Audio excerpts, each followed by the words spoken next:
خوب. السلام علیکم دوستان عزیز، خیلی برادرای قند الله خیرتون کنه. قرار داریم در مغازین زمزم مارکت، یعنی که جایی که حج عمره روی میکنیم، از من همش نشونتون میدیم. این دو درکی ما رو میبینی برادری ما، یعنی در همینجا کشودن اویاکسای خچونا. اویاکسای زمزم مارکت میگه، اویاکسای عبدالله میگه. عبداللهش بهتره یا؟ یعنی که برادرو هر یک چیزی که من رکلام میکنم اوورینا و باباواری اولش پروردگار به خاطر خدا و به خاطر اکوایی که در همین زمزم مارکت کار میکنن، یعنی که شخص میگه صاحب همین زمزم عمره همین دو درک برادر آموزان، یعنی میدونه خلاصه که همینجا شنون یعنی که بلیت فروشه فایده ببینه یا فایده ببینه. در همین بلیت های من جواب میتیم وزوره داشت، اگر خطا کار من جواب میتیم در همین، یعنی که اگر یک نیافتیم صاحب مغازین جواب میدیم. ما خاطر اوورنا بلیت های ارزان بدیلی پر اکا وزوره چند برقرار می‌نیم. خدا شناس که چی نام داره کی؟ نام من عبدالله. ان شاء الله همش 100% میشه. همه خوب است. در زمان اوکی مردم جواب میدی. رقمش در روی اکران اویا کس هم مینویسم. این پرش زمزم مارکت میبینی، یعنی زمزم عمره. این برای حج است. خوب برادرو اکا عبدالله بچه‌ها پدوات نکنید که ای جوسای بچه‌ها که من رکلام میکنم مسئله بلیت فروشی خلاصه پاودادید ماودادید نکنید. خوب اکم نگذاریم برای حج عمره. چی میگو چی بتونی؟ من با گرانیسا کار ندارم. گرانیسا من داغور دارم، داغور من نروشد نمیکنم. من ما اتنی مایو.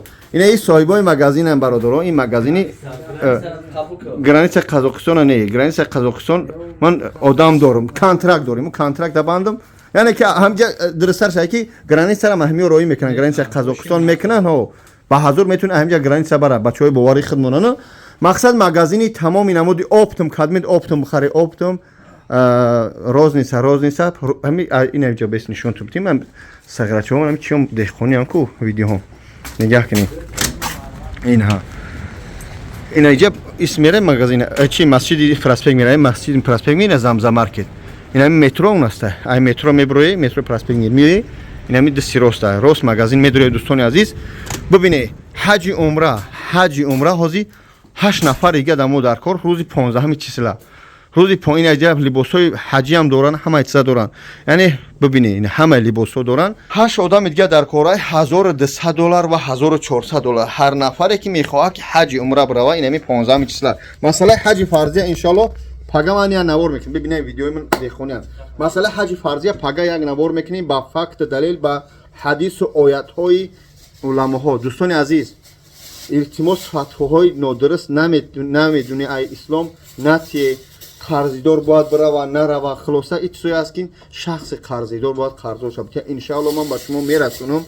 التماس زاره میکنیم که فتوا نتی در روی اکران بلاگرها بلاگیدمی بلاگر تا خوری بره در جای بتی فتوا میتی فتوا از کتاب و از قرآن و از حدیث و آیات ها بتی.